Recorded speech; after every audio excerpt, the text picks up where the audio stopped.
എല്ലാവർക്കും നമസ്കാരം. ഇന്ന് നമ്മൾ 20ഓളം ചോദ്യങ്ങളുമായിട്ടാണ് വന്നിരിക്കുന്നത്. ആദ്യത്തെ ചോദ്യം നോക്കാം. ഒരു കുട്ടിയുടെ ശരാശരി മാർക്ക് 43, മലയാളത്തിന് 3 മാർക്കും കണക്കിന് 6 മാർക്കും ഇംഗ്ലീഷിന് 3 മാർക്കും കൂടിയിരുന്നെങ്കിൽ ശരാശരി 44 ആവും.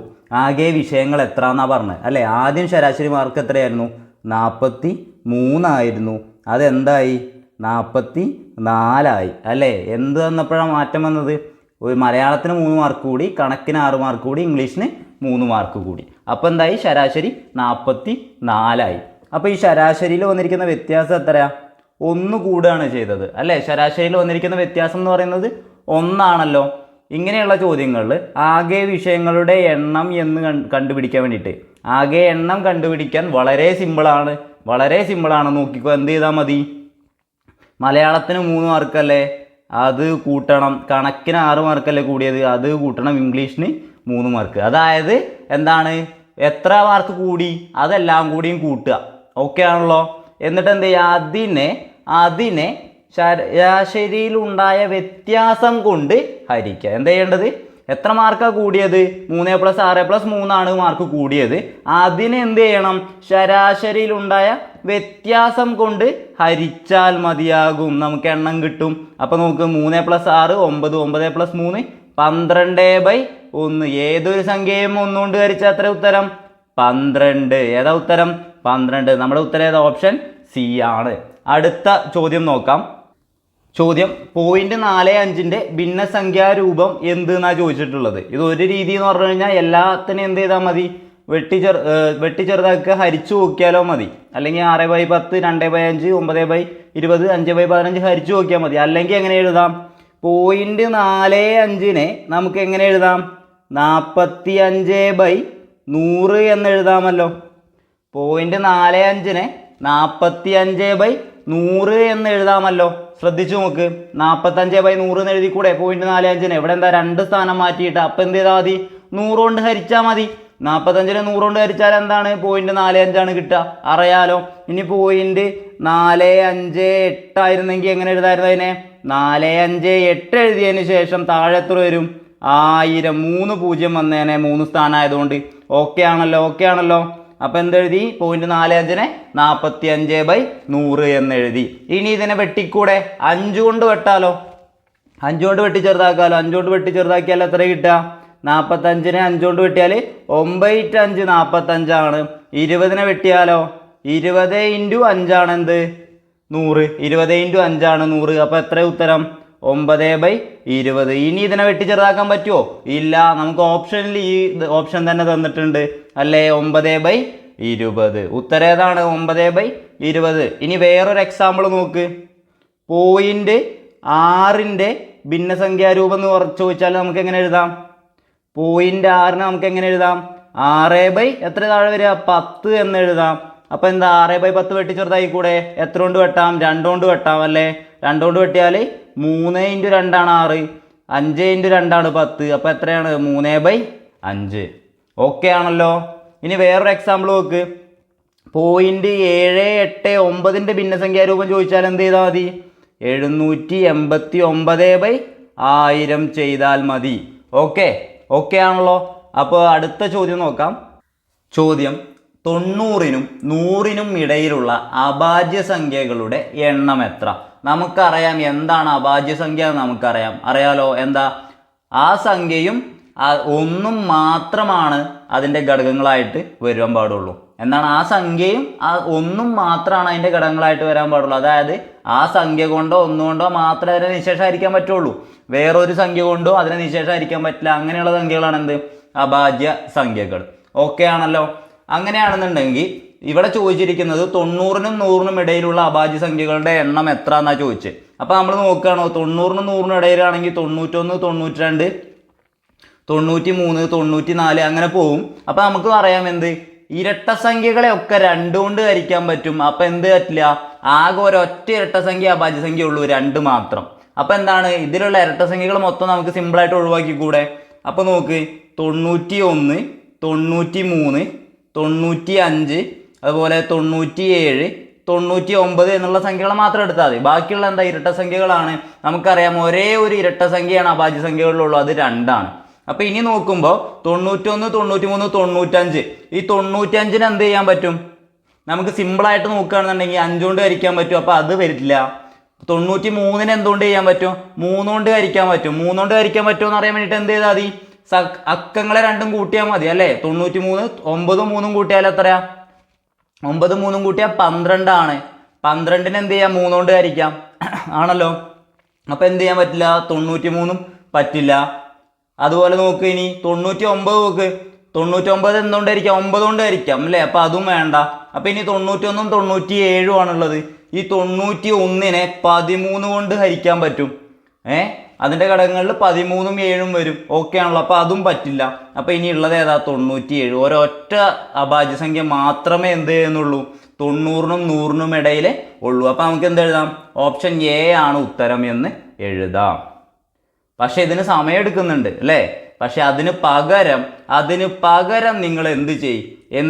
ഇതിന് പകരമായിട്ട് ഒരു കോഡ് കാണാതെ പഠിച്ചോ. 44 22 322 321.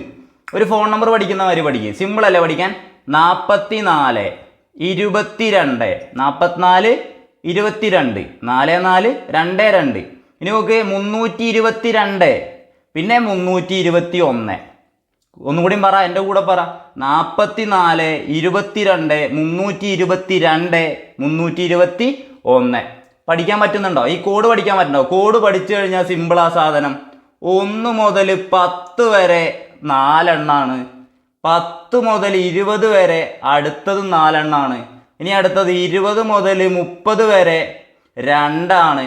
30 മുതൽ 40 വരെ 2 ആണ്. ഇനി അപ്പോൾ എന്താ? 40 മുതൽ 50 വരെ 3 ആണ്. 40 മുതൽ 50 വരെ എത്ര എണ്ണം ഉണ്ട്? 3 അഭാജ്യസംഖ്യകളാണുള്ളത്. അപ്പോൾ 50 മുതൽ 60 വരെ എത്ര എണ്ണ? 2 എണ്ണം. അപ്പോൾ 70 വരെ എത്ര എണ്ണം ഉണ്ടാവും? 60 × 70 എത്ര എണ്ണം ഉണ്ടാവും? 2 എണ്ണം ഉള്ളൂ. നോക്ക്, 70 മുതൽ 80 വരെ എത്ര എണ്ണം? 3 എണ്ണാണ്. 80 മുതൽ 90 വരെ എത്ര എണ്ണം? 90 വരെ എത്ര എണ്ണം? 2 ആണ്. അപ്പോൾ 90 മുതൽ 100 വരെ എത്ര എണ്ണം? 1 ആണ്. നമ്മുടെ ഉത്തരം 1. നമ്മൾ എന്ത് ചെയ്യണം? അഭാജ്യസംഖ്യകളുടെ എണ്ണം കണ്ടുപിടിക്കാൻ വേണ്ടിയിട്ട് നമ്മൾ എന്ത് ചെയ്യുക? ഇതൊന്ന് കാണാതെ പഠിച്ചു വെച്ചോളൂ. 44 22 322 321. ഇങ്ങനെ തന്നെ പഠി. 44 22 322 321. 44 22 322 321. 44 22 322 321. ഇങ്ങനെ പഠിച്ചാൽ എന്തുണ്ടാവും? നമുക്കിത് പെട്ടെന്ന് 1 ആണെന്ന് അടിച്ച് അടുത്ത ചോദ്യത്തിലേക്ക് പോവാം. സിമ്പിള് സാധനമാണ് അല്ലേ? അപ്പോൾ അടുത്ത ചോദ്യം നോക്കാം. അടുത്ത ചോദ്യം, ഒരാൾ എക്സിൽ നിന്ന് വൈയിലേക്ക് 20 km/h വേഗതയിലും തിരിച്ച് എക്സിലേക്ക് 30 km/h വേഗതയിലും യാത്ര ചെയ്താൽ ആകെ യാത്രയുടെ ശരാശരി വേഗത എത്ര? ശരാശരി വേഗത എത്ര എന്നാണ് ചോദിച്ചത് അല്ലേ? ഞാൻ പറഞ്ഞിട്ടുണ്ട് 20ഉം 30ഉം തന്നാൽ ഏതായിരിക്കും ശരാശരി വേഗത? 20ഉം 30ഉം ആണ് നമുക്ക് തന്നതെങ്കിൽ ശരാശരി വേഗത എത്രയായിരിക്കും? 40ഉം 60ഉം ആണ് തരുന്നത് വെച്ചാൽ ശരാശരി വേഗത എത്രയായിരിക്കും? ഇത് കാണാതെ ഞാൻ പഠിക്കാൻ പറഞ്ഞിട്ടുള്ളതാ. കാണാതെ പഠിച്ചോ എന്ന് പറഞ്ഞിട്ടുള്ള അതിൻ്റെ ഉത്തരം എന്താ? ഇത് ഉപകാരപ്പെടുമെന്ന് എനിക്കറിയാം, അതുകൊണ്ടാണ് ഞാൻ പറഞ്ഞത്. എന്താണ്? ഇത് 48 ആണ്, ഇത് 24 ആണ്. കാണാതെ പഠിച്ചാൽ 1 സെക്കൻഡ് കൊണ്ട് എഴുതി പോവാം. ഇതൊക്കെ കാണാതെ പഠിച്ചോ. GK കാണാതെ പഠിക്കുന്നില്ലേ, പിന്നെന്താ മാത്സ് കാണാതെ പഠിച്ചാൽ? അതൊക്കെ സിമ്പിൾ ചോദ്യങ്ങളാണ്. ഇനി ഇത് ചെയ്യേണ്ടത് എങ്ങനെയാണെന്ന് ഞാൻ പറയാം. നോക്ക്, വേറെ വാല്യൂസ് ആണെന്നുണ്ടെങ്കിൽ ചിലപ്പോൾ ചെയ്യേണ്ടി വരികയാണെന്നുണ്ടെങ്കിൽ അതെങ്ങനെയാണെന്ന് പഠിച്ചോ.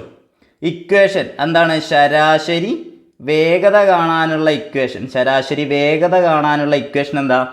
2xy 2 ഗുണിക്കണം x ഗുണിക്കണം y. അതാണ് 2xy എന്ന് എഴുതിയാൽ divided by x plus y. എന്താണ്? x കൂട്ടണം y. ഈ x എന്ന് പറഞ്ഞാൽ എന്താ? x എന്ന് പറഞ്ഞാൽ ഒരു വേഗത. ഇതിലൊരു വേഗത 20 അല്ലേ? y എന്ന് പറഞ്ഞാൽ എന്താ? അത് മറ്റേ വേഗത 30 അല്ലേ? ഇതെടുക്കണം. ഓക്കെ ആണല്ലോ. ഇനി എന്ത് ചെയ്താൽ മതി? 2 ഗുണിക്കണം എക്സിന് എന്ത് ചെയ്യുക? 20 എന്നിടുക. ഗുണിക്കണം വൈക്ക് എന്തിടുക? 30 എന്നിടുക. ഡിവൈഡഡ് ബൈ 20 കൂട്ടണം 30 ചെയ്യാലോ. എത്രയാ? 2 ഗുണിക്കണം 20 ഗുണിക്കണം 30 ഡിവൈഡഡ് ബൈ 50. 0 0 വെട്ടിപ്പോയില്ലേ? 0 0 വെട്ടിപ്പോയില്ലേ? ഇനി എന്ത് ചെയ്യാം? 20ന് 5 കൊണ്ട് വെട്ടാലോ. സോറി, 20ന് 5 കൊണ്ട് വെട്ടി എത്ര? 4 അല്ലേ? എത്ര കിട്ടുക? 2 × 4 8, 8 × 3 24 km/h. ഓപ്ഷൻ സി ആണ് ഉത്തരം. കാണാതെ പഠിച്ചാലും നഷ്ടമല്ല. ഇതും പഠിച്ചോ, ഇക്വേഷനും പഠിച്ചോ. ഇനി വേറെ വാല്യൂ വരികയാണെന്നുണ്ടെങ്കിൽ എഴുതാലോ. പക്ഷേ ഈ കൂടുതൽ ഈ 2 വാല്യൂസ് മാത്രമാണ് PSC ചോദിക്കാറുള്ളത് കേട്ടോ. അപ്പോൾ ഇതെന്തായാലും പഠിക്കണം, നിർബന്ധമാണ്. ഇതിൽ പ്രത്യേകത എന്താണ്? രണ്ടും തുല്യ ദൂരങ്ങളായിരിക്കണം.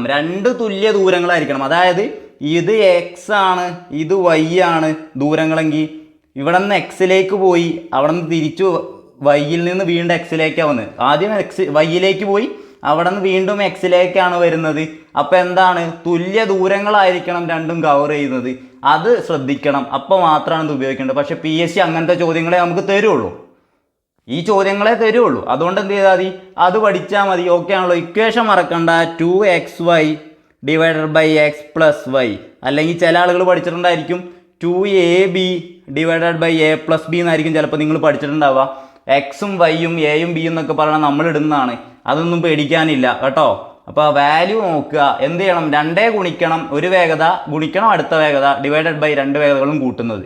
അത് ചെയ്താൽ നമ്മുടെ ഉത്തരമായി. അതിൽ ഏറ്റവും ഇമ്പോർട്ടൻറ്റ് 20 30 ആണ് തരുന്നുണ്ടെങ്കിൽ 24 ആയിരിക്കും ഉത്തരം. അതേപോലെ 40 60 തരുന്നുണ്ടെങ്കിൽ 48 ആയിരിക്കും ഉത്തരം. ഓക്കെ ആണല്ലോ. അപ്പോൾ അടുത്ത ചോദ്യം നോക്കാം. ചോദ്യം: വിവാഹവേളയിൽ ഒരു ദമ്പതിമാരുടെ ശരാശരി വയസ്സ് 22 ആണ്. വിവാഹം കഴിക്കുമ്പോൾ വയസ്സ് 22 ആണ്. 3 വർഷത്തിനു ശേഷം അവർക്ക് 1 വയസ്സുള്ള കുട്ടിയുണ്ടെങ്കിൽ ആ കുടുംബത്തിലെ ശരാശരി വയസ്സ് എത്രയാണെന്നാണ് ചോദിച്ചത്. ഓക്കെ, ആദ്യം എത്ര ആളുകളാണ് ഉള്ളത്? 2 പേരാ. ഒരു ദമ്പതിമാർ പറഞ്ഞാൽ 2 പേരാണല്ലോ ഉള്ളത്. അവരുടെ ശരാശരി വയസ്സ് 22 ആണ് എങ്കിൽ അവരുടെ ആകെ വയസ്സ് എത്രയായിരിക്കും? വയസ്സുകളുടെ തുക എത്രയായിരിക്കും? 2 പേരുടെ വയസ്സുകളുടെ തുക എത്രയായിരിക്കും? എന്താണ് ചെയ്യുക? 2 എണ്ണമാണ്. ശരാശരി 22 ആണ്. ഗുണിച്ചാൽ എത്ര കിട്ടുക? 44. അവരുടെ വയസ്സുകളുടെ തുക എന്ന് പറയുന്നത് 44 ആണ് വിവാഹം കഴിച്ച സമയത്ത്. മനസ്സിലായല്ലോ. ഇനി എന്താ പറയുന്നത്? 3 വർഷത്തിന് ശേഷം എന്ന് പറയുമ്പോൾ എന്തായി? ഇതിൻ്റെ കൂടെ എത്ര വയസ്സ് കൂട്ടണം? 3 വർഷത്തിന് ശേഷമുള്ള വയസ്സ് കാണാൻ വേണ്ടിയിട്ട് 3 കൂട്ടിയാൽ മതിയോ? പോരാ. കാരണം 2 ആളുകളുണ്ട്. 2 പേർക്കും 3 വയസ്സ് വെച്ച് കൂട്ടണം. 2 പേർക്കും 3 വയസ്സ് വെച്ച് കൂട്ടണം. അപ്പം എന്ത് ചെയ്യും? 2 ഗുണിക്കണം 3. മറക്കില്ലല്ലോ. 2 ഗുണിക്കണം 3 എങ്ങനെ വന്നത്? 3 വർഷമാണ്. അപ്പോൾ ഒരാളുടെ വയസ്സ് 3 കൂടും, മറ്റേ ആളുടെ വയസ്സ് 3 കൂടും. അപ്പം 3 3 6 ആവും. അതാണ് ഈ 2 ഗുണിക്കണം 3 എന്ന് എഴുതുന്നത്. മതിയോ? ഇത് മതിയോ? പോരാ. ഒരാൾ കൂടി വന്നിട്ടുണ്ട് അല്ലേ? 1 വയസ്സുള്ള കുട്ടി ഉണ്ടെങ്കിൽ അപ്പോൾ കുട്ടിയുടെ വയസ്സ് എത്രയാ? 1. കുട്ടിക്ക് 1 വയസ്സല്ലേ? കുട്ടിയുടെ വയസ്സ് 1 ആണ്. അപ്പോൾ ഇനി എന്ത് ചെയ്യാം? ഇതാണ് അവരുടെ ആകെ തുക. എത്ര കിട്ടുക? 44 കൂട്ടണം 6. 2 × 3 6 അല്ലേ? 6 + 1 44 6 50 50 1 51. എന്താണ്? 3 പേരുടെ തുക എന്ന് പറയുന്നത്, വയസ്സുകളുടെ തുക എന്ന് പറയുന്നത് എത്രയാണ്? 51 ആണ്. നമുക്കറിയാം ശരാശരി എന്ന് പറഞ്ഞാൽ എന്താ? ശരാശരി എന്ന് പറഞ്ഞാൽ തുക ഹരിക്കണം എണ്ണമാണ്. തുക ഹരിക്കണം എണ്ണമാണ്. ആണല്ലോ. അപ്പൊ തുക എത്രയാണ് നമ്മൾ കണ്ടുപിടിച്ചു? 51 ആണ്. ഹരിക്കണം എണ്ണ എത്ര? ഇപ്പോൾ 2 ആളാണോ? അല്ല. എത്ര പേരുണ്ട്? കുട്ടിയടക്കം 3 പേരുണ്ട്. ചെയ്താൽ എത്ര കിട്ടുക? 51നെ 3 കൊണ്ട് ഹരിച്ചാൽ എത്ര കിട്ടുക? 17. 51നെ 3 കൊണ്ട് ഹരിച്ചാൽ 17 ആണ് കിട്ടുക. ഓക്കെ ആണല്ലോ. ഞാൻ ഒരു കാര്യം പറയാം. നിങ്ങൾ എന്ത് ചെയ്യാൻ ശ്രമിക്കണം എന്ന് വിചാരിച്ചാൽ ഒരു 20 വരെയുള്ള ഗുണനപ്പട്ടികയെങ്കിലും ചെറുതായിട്ടൊന്ന് മനസ്സിലാക്കി വയ്ക്കുക. പഠിച്ചില്ലെങ്കിലും മനസ്സിലാക്കി വെക്കണം. എന്നാലേ നമുക്കിതൊക്കെ പെട്ടെന്ന് ചെയ്യാൻ പറ്റുള്ളൂ. ഇതിലൊന്നും മടി വിചാരിക്കരുത് കേട്ടോ. ഇത് പഠിച്ചു എന്ന് വിചാരിച്ച് നഷ്ടമൊന്നുമില്ല. നമ്മളിപ്പോൾ ഒരു കടയിൽ പോയി കഴിഞ്ഞിട്ട് എന്തെങ്കിലും സാധനം വാങ്ങുമ്പോഴോ അല്ലെങ്കിൽ ആരെങ്കിലും ചോദിക്കുമ്പോഴെങ്കിലും നമുക്കിത് പറയാൻ പറ്റും കേട്ടോ. അപ്പോൾ എന്ത് ചെയ്യുക? ഒരു 20 വരെയുള്ള ഗുണപട്ടികയൊക്കെ പഠിക്കാൻ പറ്റുമോ എന്ന് നോക്കുക. നല്ലതാണ്. പഠിച്ചുകൊണ്ട് ഒരു പ്രശ്നമില്ല കേട്ടോ. പഠിച്ചറിവ് കൂടിയാലും ഒരു കുഴപ്പമില്ല. അപ്പോൾ എന്താണ്? 51/3 എന്ന് പറഞ്ഞാൽ 17 ആണ് നമ്മുടെ ശരാശരി. എത്ര ഉത്തരം?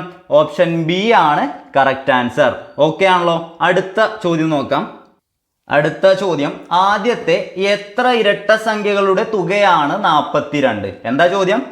ആദ്യത്തെ എത്ര ഇരട്ട സംഖ്യകളുടെ തുകയാണ് 42 എന്നാ ചോദിച്ചേക്കണേ. ഇരട്ട സംഖ്യകളുടെ തുക കാണാൻ ആദ്യത്തെ n ഇരട്ട സംഖ്യകളുടെ തുക എന്ന് പറയുന്നത് നമുക്കറിയാം. എന്താണ് ഇക്വേഷൻ? കാണാതെ പഠിക്കാൻ പറഞ്ഞിട്ടുള്ളതാ. എന്താണ് ഇക്വേഷൻ? ഇക്വേഷൻ എന്താ? പറ. n × n + 1/2 ഇടണോ? വേണ്ട. എന്തുകൊണ്ടാ? എണ്ണൽ സംഖ്യയല്ല, ചോദിച്ചെന്താ? ഇരട്ട സംഖ്യയാണ്. n × n+1 ആണെന്ത്? ആദ്യത്തെ n ഇരട്ട സംഖ്യകളുടെ തുക എന്ന് പറയുന്നത്. അറിയാലോ? എന്നാ നോക്ക്, ഇത് എത്രയാന്നാ പറഞ്ഞത്? n × n+1 എന്ന് പറയുന്നത് എത്രയാന്നാ പറഞ്ഞത്? 42 എന്നാ പറഞ്ഞത്. അതായത് n എണ്ണൽ സംഖ്യകളുടെ n ഇരട്ട സംഖ്യകളുടെ തുക എന്ന് പറയുന്നത് 42 എന്നാണ് പറഞ്ഞത്. ഓക്കെ, ഇവിടെ എത്തിയല്ലോ. ഇനി നമ്മൾ ഇത് സിംപ്ലിഫൈ ചെയ്യാൻ വെറുതെ ഇക്വേഷൻ ഒന്നും ചെയ്യണ്ട, ഓപ്ഷൻ എടുക്കുക. ഓപ്ഷൻ എടുത്ത് ചെയ്യാം. എന്നിൻ്റെ വാല്യൂ 4 ഇട്ട് നോക്ക്. എന്നിൻ്റെ വാല്യൂ 4 ഇട്ട് നോക്ക്. 4 ഗുണിക്കണം n+1 എത്ര? 5. എത്ര? 20 ആണ്. അപ്പോൾ ഇത് ശരിയാണോ? അല്ല. അപ്പം 4 അല്ല. ഓക്കെ, 6 എടുത്ത് നോക്കിയാലോ? 6 ഗുണിക്കണം 6+1 എത്രയാ? 7. 6 ഗുണിക്കണം 7 എത്രയാ? 42 ആണ്. അപ്പോൾ ഇത് ശരിയല്ലേ? അപ്പോൾ നമ്മുടെ ഉത്തരം ഏതാണ്? 6 ആണ്. വേണേ 8 എടുത്തൊന്ന് ചെയ്ത് നോക്കാം. 8 ഗുണിക്കണം ഏതാ? 8+1 എത്രയാ? 9. 9 8 എത്രയാ? 72 ആണ്. ഇത് ശരിയാണോ? അല്ല. അപ്പോൾ ഇത് ശരിയല്ല. മനസ്സിലായല്ലോ? നമ്മൾ 6 എടുത്ത് എങ്ങനെ മനസ്സിലായല്ലോ? എന്ത് ചെയ്തു? നമ്മൾ ഇവിടെയുള്ള വാല്യൂ എന്നിന് എന്ത് ചെയ്തു? ഓപ്ഷനിൽ നിന്ന് വാല്യൂ ഇട്ട് നോക്കി. നമുക്ക് ഉത്തരം കറക്റ്റ് ആണോ നോക്കി. ഓക്കെ ആണല്ലോ? സിമ്പിൾ ചോദ്യമാണ്, പക്ഷേ ടഫാണ് നമുക്ക് തോന്നും. പക്ഷെ ചെയ്ത് കഴിഞ്ഞാൽ സിമ്പിളാണ് അല്ലേ? അപ്പോൾ ഇത് പഠിക്കണം, ഇത് നിർബന്ധമാണ്. എന്താ വെച്ചാൽ ഇങ്ങനത്തെ ചോദ്യങ്ങൾ ചിലപ്പോൾ ചോദിക്കാം, ടഫാക്കാൻ നോക്കിയിട്ട് ഇങ്ങനെ ചോദിച്ചാൽ ഇത് സിമ്പിളാണ് സാധനം. പക്ഷേ ഇങ്ങനെ ഓപ്ഷനിൽ നിന്ന് എടുക്കാതെ നമ്മളിത് ചെയ്ത് കഴിഞ്ഞാൽ n² + n എന്നൊക്കെ പറഞ്ഞിട്ട് പോകണം. പക്ഷേ അതിൻ്റെ ആവശ്യമില്ല. നമുക്ക് എന്താ? ഉത്തരം കിട്ടിയാൽ മതി. അതുകൊണ്ട് നമ്മൾ എന്ത് ചെയ്താൽ മതി? ഓപ്ഷനിൽ നിന്ന് എടുത്തിട്ട് ഉത്തരത്തിലേക്ക് എത്തിച്ചാൽ മതി. ഓക്കെ ആണല്ലോ? അപ്പോൾ അടുത്ത ചോദ്യം നോക്കാം. ചോദ്യം ആദ്യത്തെ 50 അഖണ്ഡ സംഖ്യകളുടെ തുക എത്രയാണ് എന്നാണ് ചോദിച്ചത്. ചോദ്യം കണ്ടു കഴിഞ്ഞാൽ എന്താ? സിമ്പിൾ ചോദ്യമാണ്. പക്ഷെ എന്താ ഒരു പ്രശ്നം? എന്താണ് അഖണ്ഡ സംഖ്യകൾ എന്ന് പറഞ്ഞാലല്ലേ നമുക്ക് ഉത്തരം എഴുതാൻ പറ്റൂ. അഖണ്ഡ സംഖ്യ എന്താണെന്ന് അറിയണ്ടേ ആദ്യം. എന്താണ് അഖണ്ഡ സംഖ്യ? അതായത് എണ്ണൽ സംഖ്യകളുടെ കൂടെ ആരുണ്ടാവും? 0 കൂടി ഉണ്ടാവും. അത്രേ ഉള്ളൂ. 0, 1, 2, 3, 4 അങ്ങനെ പോകുന്ന സംഖ്യകളാണ് എന്ത്? അഖണ്ഡ സംഖ്യകൾ. എന്താ പറഞ്ഞത്? നമ്മുടെ എണ്ണൽ സംഖ്യകൾ ഉണ്ടല്ലോ, 1, 2, 3, 4, അതിൻ്റെ കൂടെ ആരുണ്ടാവും? 0 ഉണ്ടാവും. അതായത് ഏറ്റവും ചെറിയ അഖണ്ഡ സംഖ്യ ഏതാ? 0 ആണ്. ഓക്കെ ആണല്ലോ? അങ്ങനെയെങ്കിൽ ഇതിന് എന്ത് ചെയ്യണം? ഇതിൻ്റെ ഒരു തുക കാണണം അല്ലേ? 0 + 1 + 2 + അങ്ങനെ പോയി എത്ര? ആദ്യത്തെ 50 അഖണ്ഡ സംഖ്യകൾ വരണം. ആദ്യത്തെ 50 അഖണ്ഡ സംഖ്യകൾ വരണം. ഓക്കെ ആണല്ലോ? അപ്പോൾ ഇത് കണ്ടുപിടിക്കാൻ ഒരു ഇക്വേഷൻ ഉണ്ട്. നമ്മളെന്താ? എണ്ണൽ സംഖ്യകളുടെ തുക കാണാൻ ഒരു ഇക്വേഷൻ ഉണ്ട്. എന്താ? n × n+1/2. ഇരട്ട സംഖ്യകളുടെ ഇത് കാണാനോ? n × n+1. അതുപോലെ ഒറ്റ സംഖ്യകളുടെ കാണാനോ? n². അതേപോലെ എന്താണ്? ആദ്യത്തെ n അഖണ്ഡ സംഖ്യകളുടെ തുക. ആദ്യത്തെ അഖണ്ഡ സംഖ്യകളുടെ n എന്ന് പറയുന്ന എണ്ണമാണ്. അഖണ്ഡ സംഖ്യകളുടെ തുക എന്ന് പറയുന്നത് n × n-1/2 എന്താ പറഞ്ഞത്?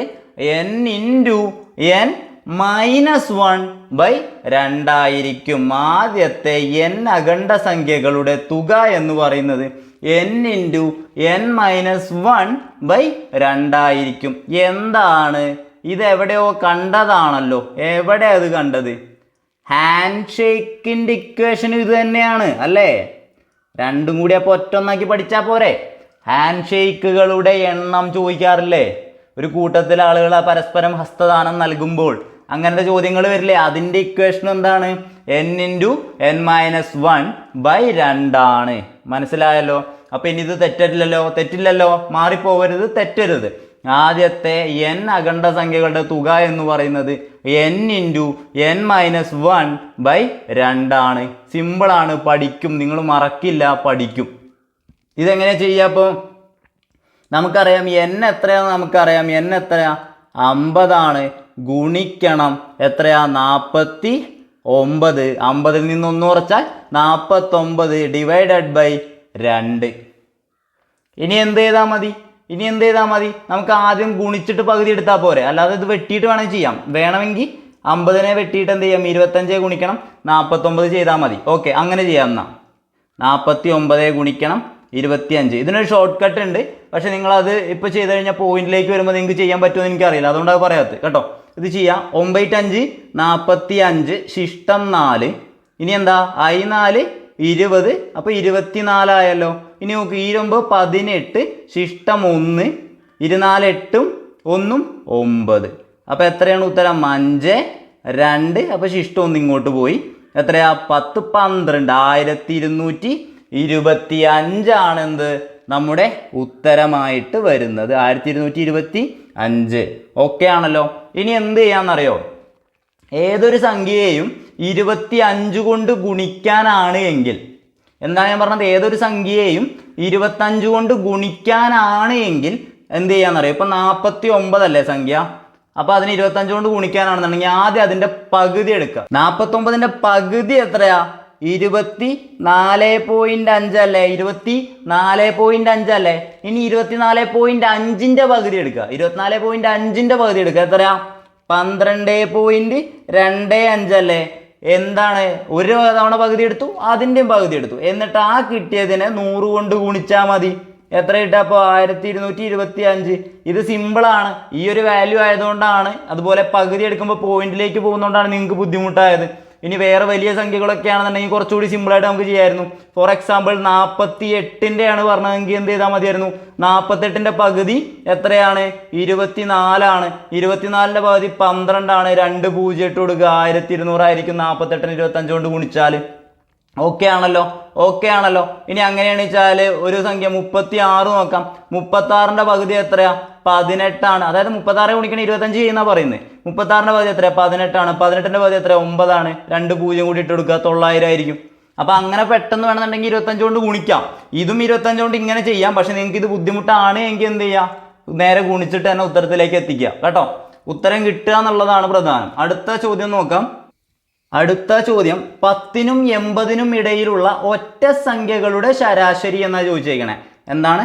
10നും 80നും ഇടയിലുള്ള ഒറ്റ സംഖ്യകളുടെ ശരാശരി കാണാലോ, നോക്കാലോ. അപ്പോൾ ആദ്യത്തെ സംഖ്യ ഏതായിരിക്കും? 10നും 80നും ഇടയിലാണെങ്കിൽ ആദ്യത്തെ സംഖ്യ ആയിരിക്കും 10 ആയിരിക്കുമോ? അല്ല, എന്താ? ഒറ്റ സംഖ്യകളാണ് ചോദിച്ചത്. അപ്പോൾ നമ്മുടെ ആദ്യത്തെ സംഖ്യ ഏതായിരിക്കും? 11 ആയിരിക്കും. ഓക്കെ ആണല്ലോ. അതുപോലെ അപ്പോൾ അടുത്ത സംഖ്യ ഏതായിരിക്കും? 13 ആയിരിക്കും. അങ്ങനെ പോയി ലാസ്റ്റത്തെ സംഖ്യ ഏതായിരിക്കും? 80 ആവുമോ? അല്ലല്ലോ. ഏതാ വരിക? 79 വരിക. ഒറ്റ സംഖ്യ ആണല്ലോ. ഓക്കെ, അപ്പോൾ നമുക്ക് എന്ത് കിട്ടി? ആദ്യത്തെ പദവും കിട്ടി, അവസാനത്തെ പദവും കിട്ടി. പിന്നെ പറഞ്ഞിട്ട് എന്ത്? ഒറ്റ സംഖ്യകളാണെന്നും പറഞ്ഞിട്ടുണ്ട്. നമ്മൾ പഠിച്ചിട്ടുണ്ട് എന്ത്? എണ്ണൽ സംഖ്യകൾ, ഒറ്റ സംഖ്യകൾ, ഇരട്ട സംഖ്യകൾ, ഒരു പൊതു സമാന്തര ശ്രേണി, അതായത് പൊതുവ്യത്യാസമുള്ള ഒരു സമാന്തര ശ്രേണി. ഇതൊക്കെ ഒരു സമാന്തര ശ്രേണിയാണല്ലോ, 2 കൂടി പോകുന്നല്ലേ.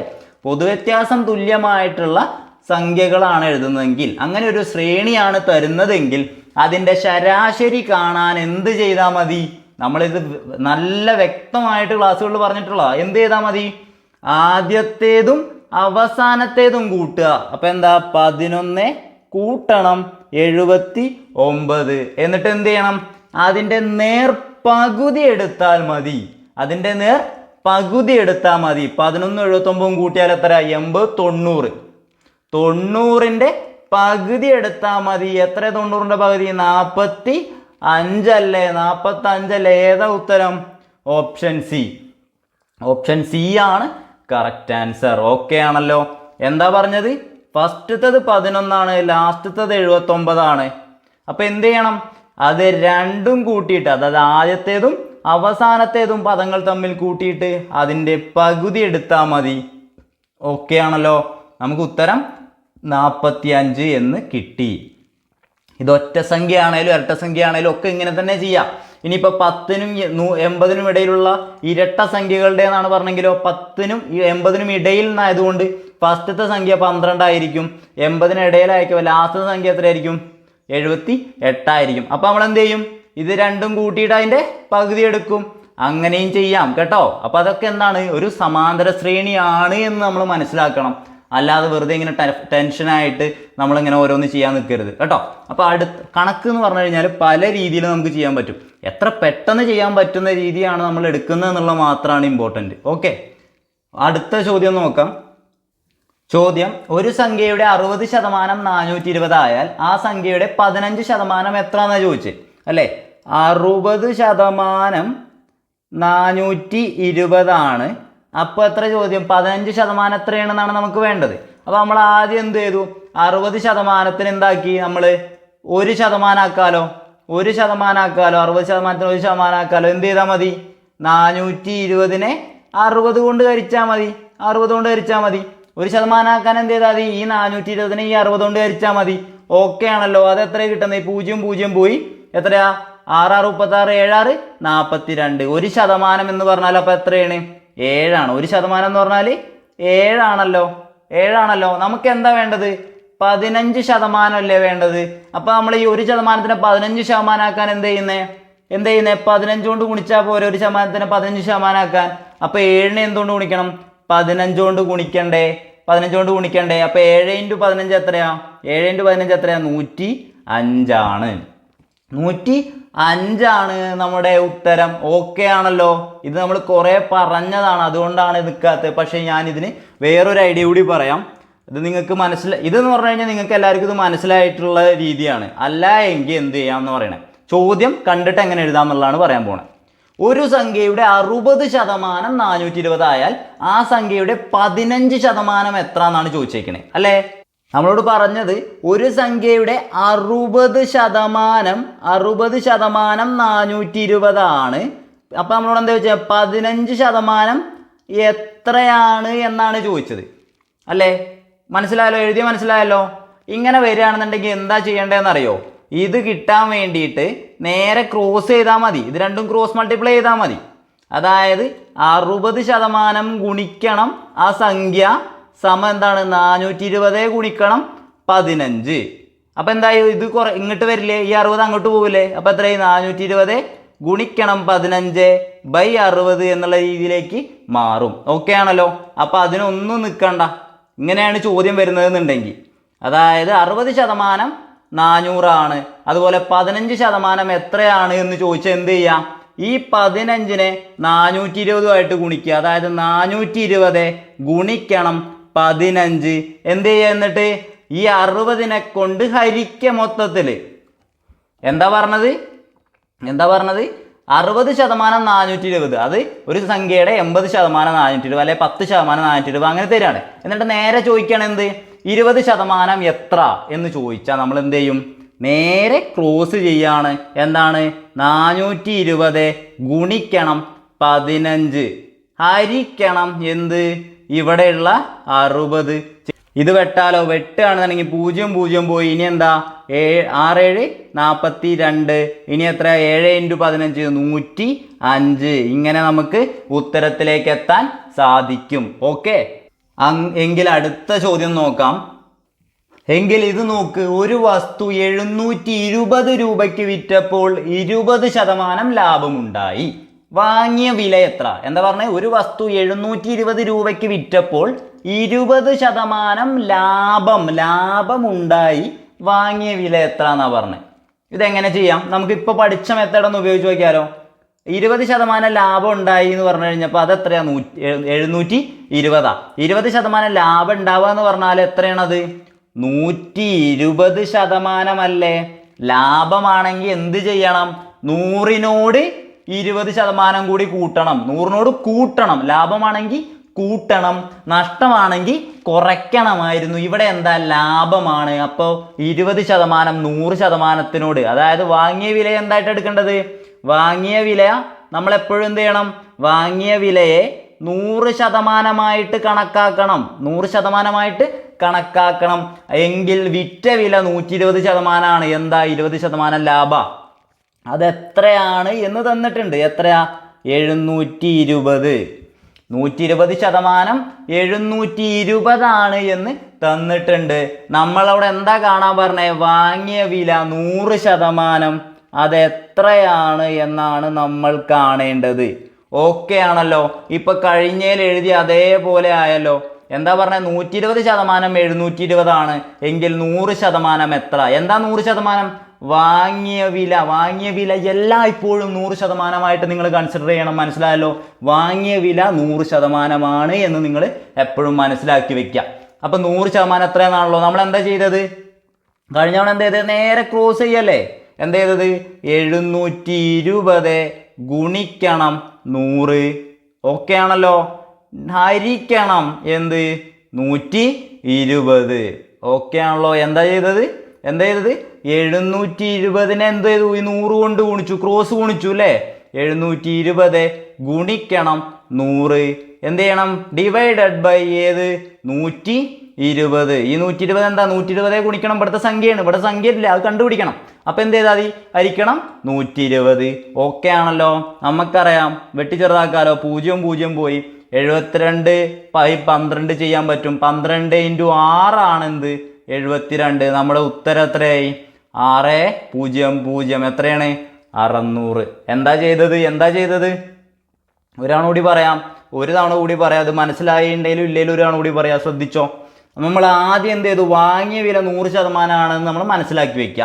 അങ്ങനെയെങ്കിൽ വിറ്റത് 20% ലാഭത്തിനാണ് എന്ന് പറഞ്ഞാൽ അതെന്താണ്? 100 കൂട്ടണം 20, 120%ആണത് ലാഭത്തിന് വിറ്റാൽ. അത് എത്രയാണ് എന്ന് തന്നിട്ടുണ്ട്? 720 രൂപ. വാങ്ങിയ വില എത്രയാ? 100%. വാങ്ങിയ വില 100%. അതെത്രയാണ് എന്ന് നമുക്കറിയില്ല, കാണണം. അതാണ് നമ്മൾ കാണേണ്ടത്. എന്ത് ചെയ്യണം? നേരെ ക്രോസ് മൾട്ടിപ്ലൈ ചെയ്യണം. അപ്പോൾ നമ്മൾ എന്ത് ചെയ്യും? 720 ഗുണിക്കണം 100. ഇവിടെ ക്രോസ് മൾട്ടിപ്ലൈ ചെയ്യാൻ ആളില്ല, അതല്ലേ കാണേണ്ടത്. അപ്പോൾ നമ്മൾ ഇതിനെ മാത്രം എടുത്താൽ മതി. Divided by 120. 0 0 വെട്ടി 12 72 വെട്ടിയാൽ 6 ആണ്. നമ്മുടെ ഉത്തരം 600 ആണ്. ഓക്കെ ആണല്ലോ? സിമ്പിളായിട്ട് ചെയ്യാലോ. ഓക്കെ. അല്ല എങ്കിൽ നിങ്ങൾ എങ്ങനെ ചെയ്യണം? 120% 720 ആണെന്ന് ആദ്യം കണ്ടു. എന്നിട്ട് എന്ത് ചെയ്യാം? എന്നിട്ട് 1% എത്രയാ നോക്കുക. എന്നിട്ട് എന്ത് ചെയ്യാം? 100% എത്രയാ നോക്കുക. അതും അതേ സാധനം തന്നെയാണ് ഇത്. ഇതെല്ലാം കൂടി ഒറ്റ സ്റ്റെപ്പിൽ ചെയ്യുന്നേ ഉള്ളൂ കേട്ടോ. അപ്പോൾ അടുത്ത ചോദ്യം നോക്കാം. അടുത്ത ചോദ്യം, അച്ഛൻ്റെ ഇപ്പോഴത്തെ വയസ്സ് മകൻ്റെ വയസ്സിൻ്റെ ഇരട്ടിയാണ്. എന്താ പറഞ്ഞേ? അച്ഛൻ്റെ ഇപ്പോഴത്തെ വയസ്സ് മകൻ്റെ വയസ്സിൻ്റെ ഇരട്ടിയാണ്. 10 വർഷങ്ങൾക്ക് മുൻപ് അച്ഛൻ്റെ വയസ്സ് മകൻ്റെ വയസ്സിൻ്റെ 4 മടങ്ങായിരുന്നു. അച്ഛൻ്റെ ഇപ്പോഴത്തെ വയസ്സ് എത്ര? ചോദ്യം വയസ്സെന്നാണ്. നമുക്കറിയാം, ചെയ്യാനറിയാം അല്ലേ? നമ്മൾ പഠിച്ചതാണ്. എന്താ എഴുതും? നമ്മൾ ആദ്യം അച്ഛൻ, അതുപോലെ എന്താണ് മകൻ എന്ന് നമ്മൾ ആദ്യം എഴുതും. എന്നിട്ട് എന്ത് ചെയ്യും? അച്ഛൻ എന്താണ്? ഇപ്പോഴത്തെ വയസ്സ് മകൻ്റെ വയസ്സിൻ്റെ ഇരട്ടിയാണ്. ഇരട്ടിയാണ് എന്ന് പറഞ്ഞാൽ എന്താ? 2:1. എന്താണ് ഇരട്ടിയാണ് അല്ലെങ്കിൽ 2 മടങ്ങാണ് എന്നൊക്കെ പറഞ്ഞാൽ എന്താണ്? 2:1. അറിയാലോ. ഇനി എന്താ പറഞ്ഞത്? 10 വർഷങ്ങൾക്ക് മുമ്പ്. അപ്പോൾ ഇവിടെ ഗ്യാപ്പ് എത്രയാ? 10 ആണല്ലോ. വർഷങ്ങൾ എത്ര ഗ്യാപ്പ് വരുന്നത്? 10 ആണല്ലോ. 10 ആണ് ഗ്യാപ്പ് വരുന്നത്. എന്താ പറഞ്ഞത്? അച്ഛൻ്റെ വയസ്സ് മകൻ്റെ വയസ്സിൻ്റെ 4 മടങ്ങായിരുന്നു. 4 മടങ്ങ് എന്ന് പറഞ്ഞാൽ എന്താ? 4:1. ഓക്കെ ആണല്ലോ?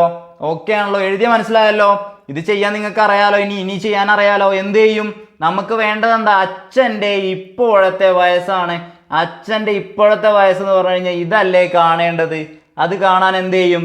അതെടുത്ത് എഴുതി 2 ഗുണിക്കണം വയസ്സുകളിൽ എന്താണ്?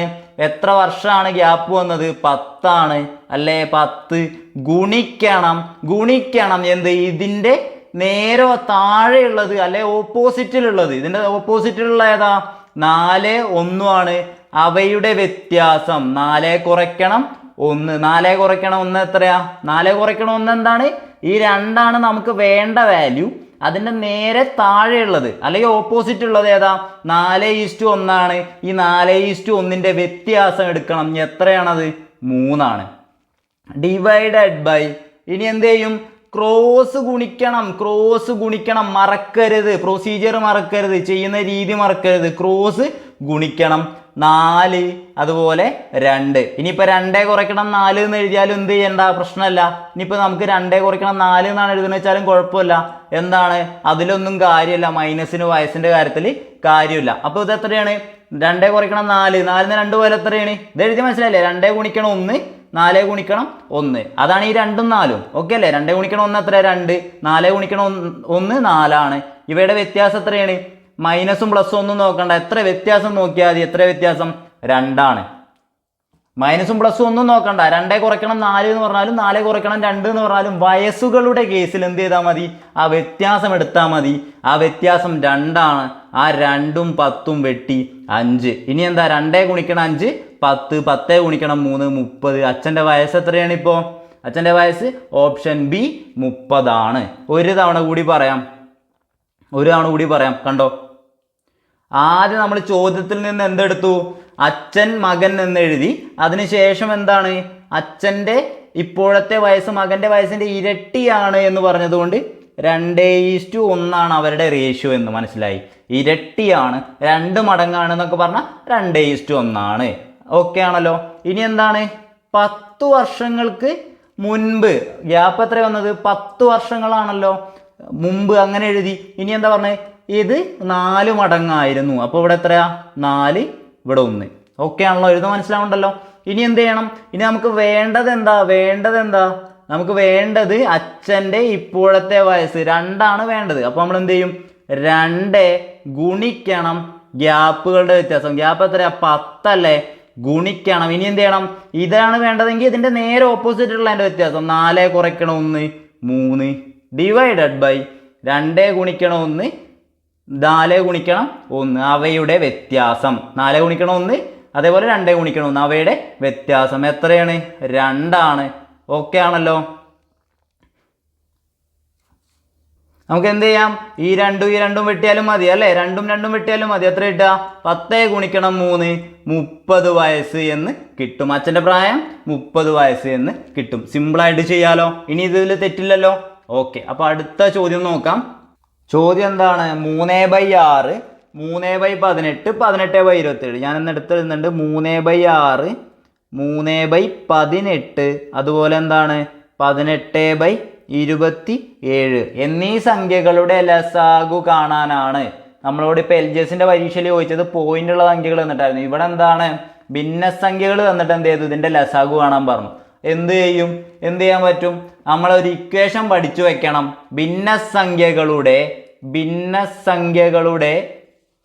ഭിന്നസംഖ്യകളുടെ LCM അല്ലെങ്കിൽ ലസാഗു കാണാൻ എന്താണ്? LCM എന്ത്? അംശങ്ങളുടെ LCM ഹരിക്കണം എന്ത്? HCF. എന്തിൻ്റെ? ഛേദങ്ങളുടെ HCF. ഓക്കെ ആണല്ലോ? എന്താ ചെയ്തത്? ഭിന്നസംഖ്യയുടെ LCM കാണാൻ വേണ്ടിയിട്ട് എന്ത് ചെയ്യണം? അംശങ്ങളുടെ LCM കാണാം ആദ്യം. എന്നിട്ട് അതെന്ത് ചെയ്യുക? അതിനെ ഛേദങ്ങളുടെ HCF കൊണ്ട് ഹരിക്കുക. ഓക്കെ ആണല്ലോ? അപ്പോൾ ഇതിൽ ഏതൊക്കെ അംശം? 3 3 18 അംശം. അപ്പോൾ ആദ്യം നമ്മൾ എന്ത് ചെയ്യണം? LCM കാണണം. എന്തിൻ്റെ? 3 3 18 ഇതിൻ്റെ LCM നമ്മൾ കാണണം.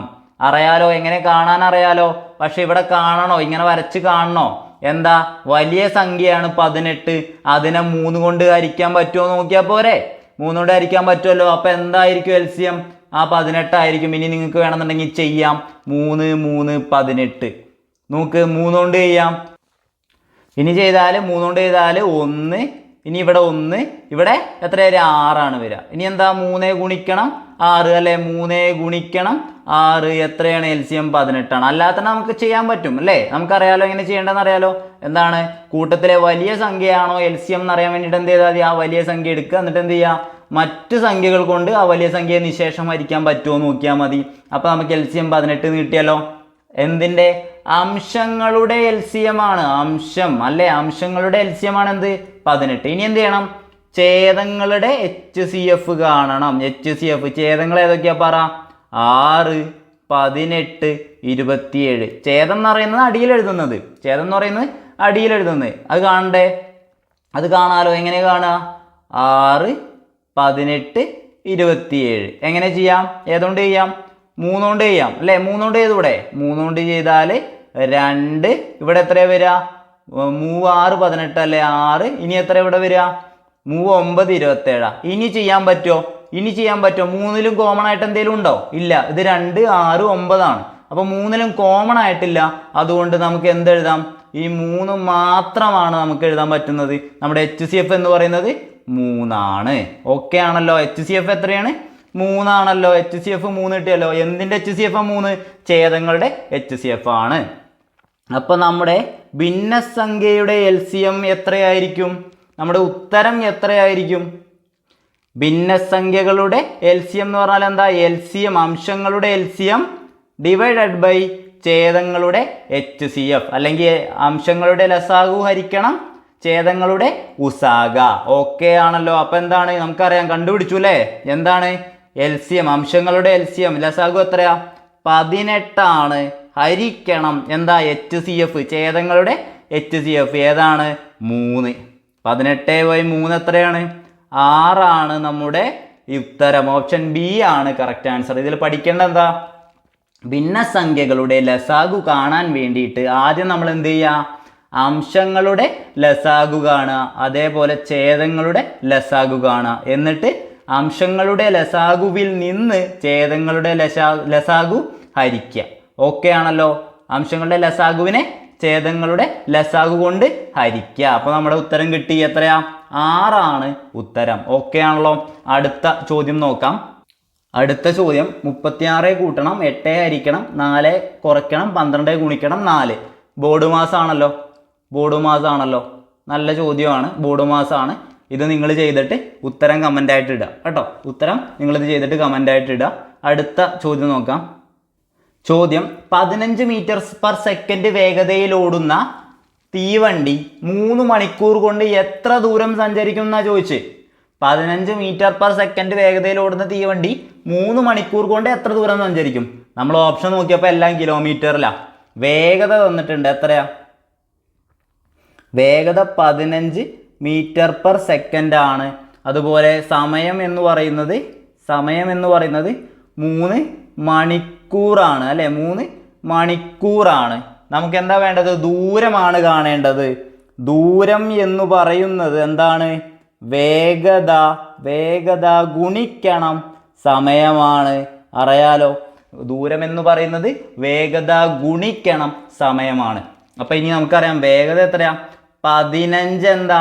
മീറ്റർ/സെക്കൻഡ് ആണ്. ഓപ്ഷനിൽ കിലോമീറ്ററിലാണ്. തീവണ്ടിയുടെ സമയം മണിക്കൂറിലുമാണ്. അപ്പം നമ്മൾ മീറ്റർ/സെക്കൻഡിന് എന്ത് ചെയ്യണം? കിലോമീറ്റർ/ഹവറിലേക്ക് മാറ്റണം. കിലോമീറ്റർ/ഹവറിലേക്ക് മാറ്റണം. എന്ത് ചെയ്യാം? ഗുണിച്ചാൽ മതി. എന്തുകൊണ്ട്? 18/5 കൊണ്ട്.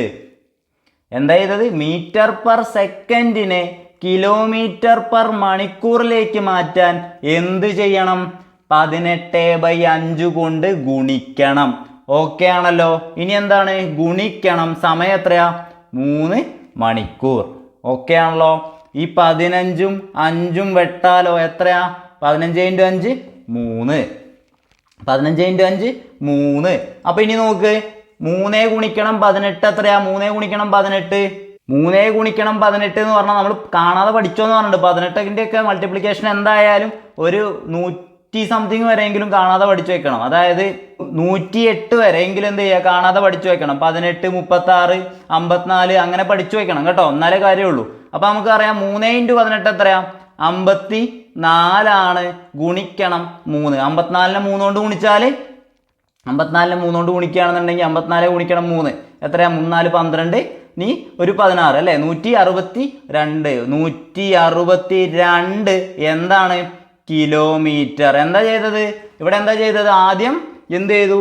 നമുക്കറിയാം എന്ത്? 15 മീറ്റർ/സെക്കൻഡ് ആണ്. 15 മീറ്റർ/സെക്കൻഡ് ആണ്. അതിനെ എന്തുകൊണ്ട് ഗുണിക്കണം? കിലോമീറ്റർ/ഹവറിലേക്ക് മാറ്റാൻ 18/5 കൊണ്ട് ഗുണിക്കണം. എന്ത് മതിയോ? ഇൻറ്റു സമയമുണ്ട്. ഗുണിക്കണം 3. അപ്പോൾ ഈ 5ഉം 15ഉം വെട്ടി 3 കിട്ടി. 3 ഗുണിക്കണം 18 54. 54 ഗുണിക്കണം 3 എത്രയാ?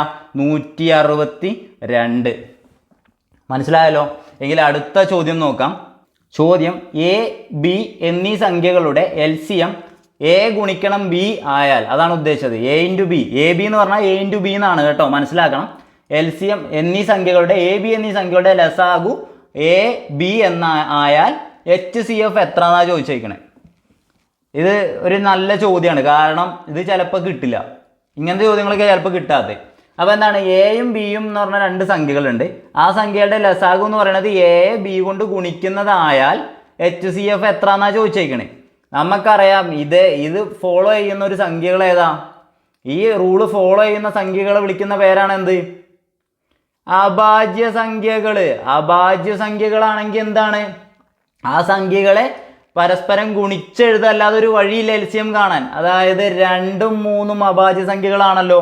ഇവയുടെ ലസാഗു എന്ന് പറയുന്നത് എന്താണ്, 2 ഗുണിക്കണം 3 ആണ്. ഇനി നോക്ക്, 2, 3, 5 എന്നിവ, സോറി നമുക്ക് 2 അക്ഷരം എന്നുള്ളതുകൊണ്ട് 2 മാത്രം എടുക്കാം. 3ഉം 5ഉം നോക്ക്, 3ഉം 5ഉം അഭാജ്യ സംഖ്യകളാണല്ലോ. ഇവയുടെ LCM എന്ന് പറയുന്നത് എത്രയാണ്, 3 ഗുണിക്കണം 5. ഇതല്ലാതെ മറ്റൊരു വഴിയില്ല. ഇനി നോക്ക്, 3ഉം 7ഉം 2 അഭാജ്യ സംഖ്യകളാണല്ലോ. അവയെ ഗുണിച്ചാൽ എത്ര കിട്ടുക, 21. അതാണ് അതിൻ്റെ LCM. അല്ലാതെ ഒരു വഴിയില്ല LCM കാണാൻ. അങ്ങനെയെങ്കിൽ, ഇങ്ങനെ വരുന്ന കേസുകളാണ് എങ്കിൽ HCF എത്രയായിരിക്കും, ഒന്നും ചെയ്യണ്ട, എന്തായിരിക്കും, 1 ആയിരിക്കും HCF. 1 ആയിരിക്കും HCF. മനസ്സിലായല്ലോ. എ ബി എന്നീ സംഖ്യകളുടെ LCM A ഗുണിക്കണം B ആയാൽ HCF എത്രയായിരിക്കും, 1 ആയിരിക്കും. മനസ്സിലായല്ലോ. ഇനിയിപ്പോൾ വേണമെന്നുണ്ടെങ്കിൽ 1ഉം 2ഉം സംഖ്യകൾ എടുക്കുകയാണെന്നുണ്ടെങ്കിൽ 1നെയും 2നെയും കൂട്ടത്തിൽ ഉൾപ്പെടുത്താം. അഭാജ്യ സംഖ്യകളല്ലേ കൂടി 1ഉം 2ഉം കൂടി വരികയാണെങ്കിൽ ഓക്കെയാണ്. അപ്പോൾ നോക്ക്, 1ഉം 2ഉം ആണെന്നുണ്ടെങ്കിൽ അതിൻ്റെ LCM എത്രയായിരിക്കും, 1 ഗുണിക്കണം 2, 2 ആയിരിക്കും അതിൻ്റെ LCM. അങ്ങനെയാണെന്നുണ്ടെങ്കിലും അതിൻ്റെ HCF എത്രയാണ്, 1 തന്നെ ആയിരിക്കും. അപ്പോൾ എന്താണ് ഇതിൽ മനസ്സിലാക്കേണ്ടത്, എ ബി എന്നീ സംഖ്യകളുടെ LCM AB ആയാൽ, A ഗുണിക്കണം B ആയാൽ HCF എത്രയാണ്, HCF 1 ആണ്. ഓക്കെ ആണല്ലോ. ഇനി വേറൊരു കാര്യം കൂടി, 2 അഭാജ്യ സംഖ്യകളുടെ LCM ഇത്രയായാൽ, അതായത് 2 അഭാജ്യ സംഖ്യകളുടെ LCM ഇത്രയായാൽ HCF എത്ര എന്നൊക്കെ ചോദിച്ചാൽ, 2 അഭാജ്യ സംഖ്യകളുടെ LCM എന്ന് പറയുന്നത് 21 ആയാൽ HCF എത്ര എന്ന് ചോദിച്ചു കഴിഞ്ഞാൽ നമ്മൾ എന്ത് എഴുതണം, HCF 2 അഭാജ്യ സംഖ്യകളുടെ HCF എല്ലാം ഇപ്പോഴും എന്തായിരിക്കും, 1 തന്നെ ആയിരിക്കും. അതിൽ കണക്ക് വേറൊന്നും ചെയ്യാനില്ല. ഓക്കെ ആണല്ലോ. അടുത്ത ചോദ്യം നോക്കാം. അടുത്ത ചോദ്യം 0.4, 0.8, 6 ഇവയുടെ ലസാഗു എത്ര? എന്ത് ചെയ്യണം, ഈ പോയിന്റ് ആദ്യം കളയണം അല്ലേ. ഇവിടെ 0.4, 0.8 പിന്നെ ഒരു 6 ആണുള്ളത്. ആദ്യം നമ്മൾ എന്ത് ചെയ്യണം, പോയിന്റ് കളയണം. പോയിന്റ് കളയാൻ വേണ്ടിയിട്ട് ഇവിടെ എത്ര സ്ഥാനം മാറ്റിയിട്ടാ 0.8, ഇവിടെ ഒരു സ്ഥാനം, ഇവിടെ ഒരു സ്ഥാനം. ഒരു സ്ഥലത്ത് 2 സ്ഥാനം, ഒരു സ്ഥലത്ത് ഒരു സ്ഥാനമാണെങ്കിൽ 2 സ്ഥാനം മാറ്റിയിട്ട് 0.8 കൺസിഡർ ചെയ്യണം. മനസ്സിലായല്ലോ.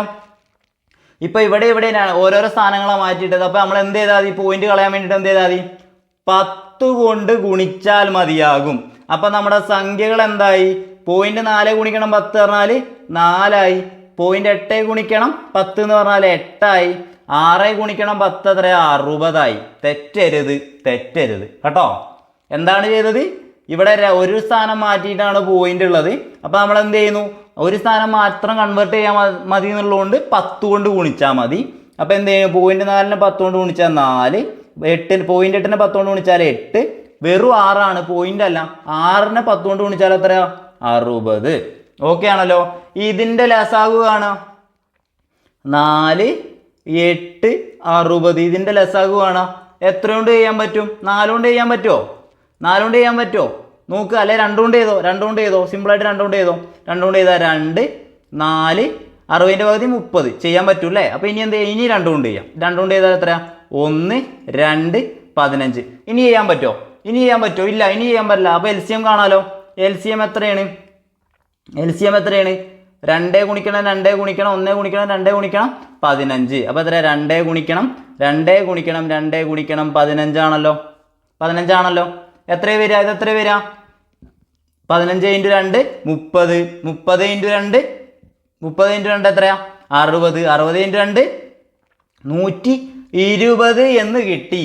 120 എന്ന് കിട്ടി. ഇതാണോ ഉത്തരം? അല്ല. എന്താണ്, ഇവിടെ ഒരു ഗുണിക്കണം 10 ചെയ്തിട്ടുണ്ട് ആദ്യം.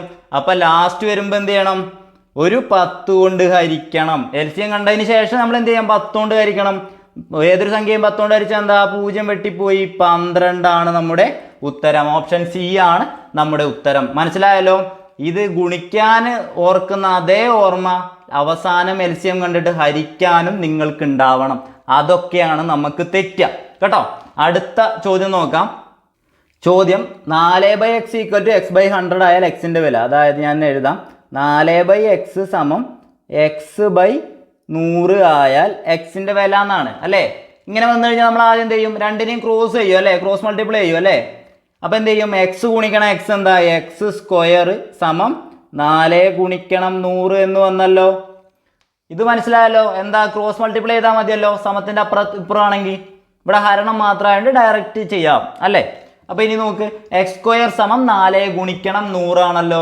എക്സ് സ്ക്വയർ 4 ഗുണിക്കണം 100 ആണെങ്കിൽ എക്സ് കിട്ടാൻ എന്താ ചെയ്യുക, റൂട്ട് എടുത്താൽ പോരെ, എക്സ് സ്ക്വയറിൻ്റെ റൂട്ട് എടുത്താൽ പോരെ. അപ്പോൾ ഒരു സ്ഥലത്ത് മാത്രം റൂട്ട് എടുത്താൽ മതിയോ, പോരാ, ഇവിടെ റൂട്ട് എടുത്താൽ ഇവിടെ റൂട്ട് എടുക്കണം.